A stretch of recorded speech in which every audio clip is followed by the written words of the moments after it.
कि last lecture में हमने जो देखा था वो लीडिंग क्वेश्चन को डिटेल में देखा था कि लीडिंग क्वेश्चन किसको कहते हैं। ठीक है, आज कल हम लास्ट लेक्चर में हमने 142 तक देखा था, 134 से 142 तक। आज उससे नेक्स्ट है कि कौन से क्वेश्चंस ऐसे हैं जो वाइल ड्यूरिंग एग्जामिनेशन किससे विटनेसेस से पूछे जा सकते हैं और कौन से क्वेश्चंस हैं जिनका आंसर के लिए कंपेल किया जा सकता है और कहाँ कंपेल नहीं किया जा सकता। ठीक है, ये आज है 143। तो 143 क्या कहता है, ज़रा इससे डिटेल में पढ़ते हैं। इसकी कैप्शन है court to decide when question shall be asked and when witness compelled to answer if any such question relates to a matter not relevant to the suit। मतलब सवाल ऐसा है जो सूट आर प्रोसीडिंग। अब देखिए यहाँ पे क्वेश्चंस की बात कर रहा है ना, क्वेश्चंस। अब यहाँ पे वो कह रहा है, हमने कहा था कि रेलिवेंसी की तरफ जाना है, वो कह रहा है नॉट रेलिवेंट। किससे? Suits or proceeding. ठीक है, इनसे, क्योंकि आपने जब भी देखा है कि जो शहादत होनी है वो किस पे होनी है, रेलिवेंसी पे, वो जाए प्रोसीडिंग पे हो या सूट पे। वो कह रहा है चाहे सवाल ऐसा है, जो मैटर ऐसा है, वो जो क्वेश्चन है रिलेट टू मैटर है but not relevant to the suit of proceeding except, यहाँ पे वो क्या कह रहा है, एक्सेप्ट माँ सिवाय, ये एक्सेप्शन दे रहा है, in so far as its effects the credit of the witness. इसका असर कितना होगा कि ये विटनेस को क्या करेगा, उसके क्रेडिट को, उसके एतबार को, उसको क्या करेगा, इंजर्ड करेगा in the injuring is character. किस तरह? उसके करेक्टर को इंजर करना है। द कोर्ट शैल डिसाइड, इस बात को कौन डिसाइड करेगा? कोर्ट। क्या डिसाइड करेगा? Whether or not the witness shall be compelled to answer it, कि क्या उसको कंपेल किया जा सकता है इसके जवाब के लिए या नहीं।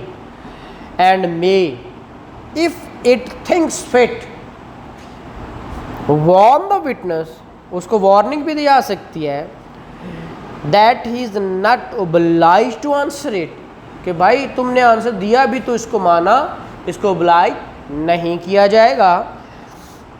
इन exercising its discretion the court shall have regard to following consideration.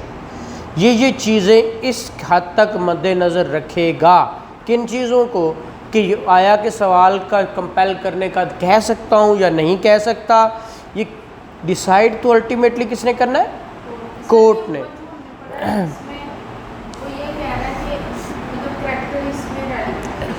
देखिए रेलेवेंट नहीं है, वो कह रहा है सवाल ऐसा किया जाए जो उसके करैक्टर को इफेक्ट करे। वो सवाल तो रेलेवेंट नहीं है, हाँ, वो किया जा सकता है।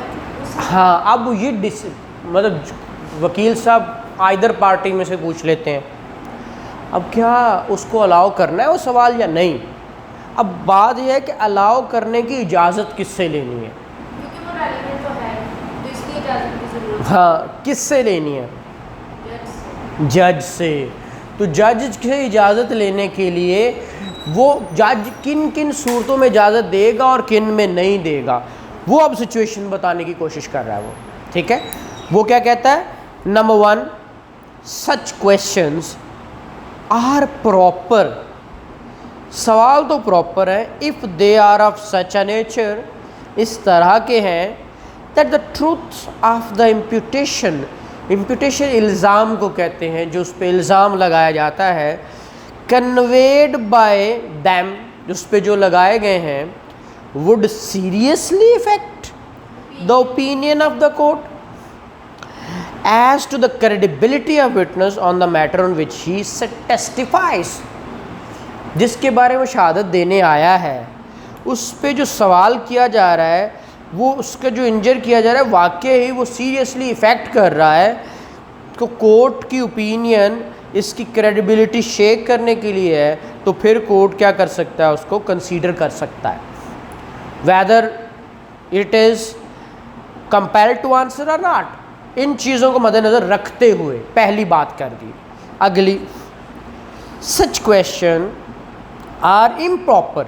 ऊपर उसने कहा था प्रॉपर है, सवाल प्रॉपर है तो उसको कंसीडर, अब कह रहा है सवाल तो इम्प्रॉपर है, or improper if the imputation which they conveys, जो इम्प्यूटेशन कन्वे की गई है, relate to the matter so remote, इतना वो रिमोट है जिसकी ज़रूरत है कि in time, remote in time, ठीक है, or of such as character, या फिर करेक्टर के बारे में है, that the truth of the imputation, जो उस पर इल्ज़ाम है उसकी सच्चाई, वुड नॉट इफेक्ट, ठीक है, वो इफेक्ट नहीं होगी, or would effect in a slight degree, या इफेक्ट होगी तो कितनी होगी, बहुत थोड़ी सी।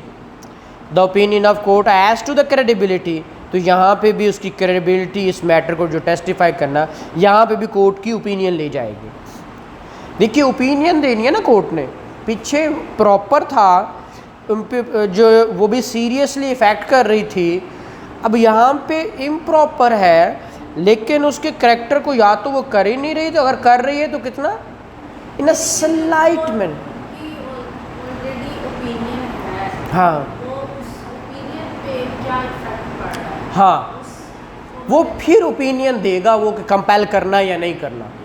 अगली बात, सच क्वेश्चंस आर इम्प्रॉपर, सवाल तो क्या है, improper if there is great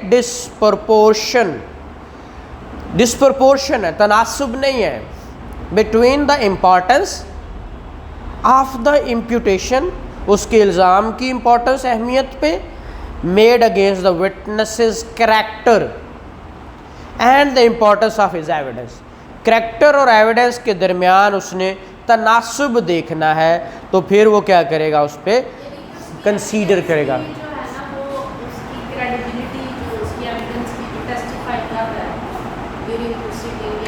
हाँ हाँ, तो उसको मतलब करने के लिए चाहे उसके कैरेक्टर को शेक किया जा रहा है, वो पीछे हमने 141 पढ़ा था कि क्रॉस एग्जामिनेशन में तो कुछ सवाल भी कहीं से भी हो सकता है। क्वेश्चन ही इम्प्रॉपर कर रहा है जो, अब देखिए ये बात, ये क्रॉस एग्जामिनेशन की भी है, वो कह रहा है ऐसे कुछ सवालात आते हैं तो कोर्ट या तो ओपिनियन देगा, 141 में ये कौन से सवाल, हाँ उसमें सारे पूछे जा सकते हैं, लेकिन 143 उसकी कंटिन्यूएशन में है कि डिसाइड क्वेश्चन को इन सूरतों में कोर्ट ने करना है और उसको देखना है कि आया कि इसको कंपेल कर सकते हैं आंसर का या नहीं कर सकते, ये कोर्ट की उसकी क्या डिस्क्रिशन है। अगर कोई मतलब प्रोसिक्यूशन या वर्ड्स या अदरवाइज कोई भी सवाल करता है, हाँ क्वेश्चन आंसरिंग हो रही है तो वो जज को पता चलेगा कि देखिए हमेशा जो शहादत होती है ना, इन प्रेजेंस ऑफ जज होती है,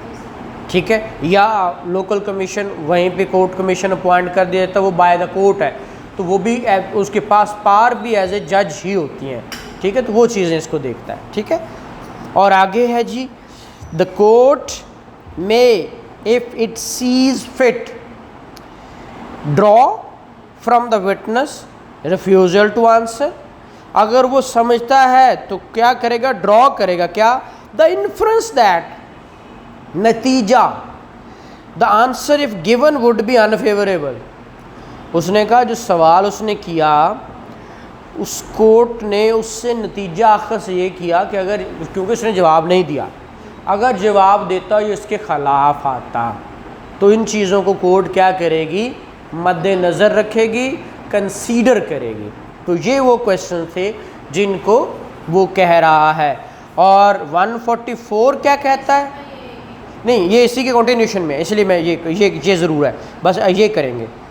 वो कहता है no question, no such question as is referred in article 143 ought to be asked, पूछना चाहिए, unless the person making it has reasonable ground for thinking that the imputation which it conveys is well founded। कि जो इस पे इल्ज़ाम लगाया जा रहा है वेल फाउंडेड है तो फिर किए जाए, अदरवाइज ऐसा सवाल मत किया जाए, पूछना ही नहीं चाहिए। और का मतलब क्या होता है, जहाँ पे जी ड्यूटी की बात आती है, मैंडेटरी की बात आती है, ठीक है। तो ये आपके थोड़ा इसलिए पढ़ाता हूँ कि आपको जो है ना समझ आती है।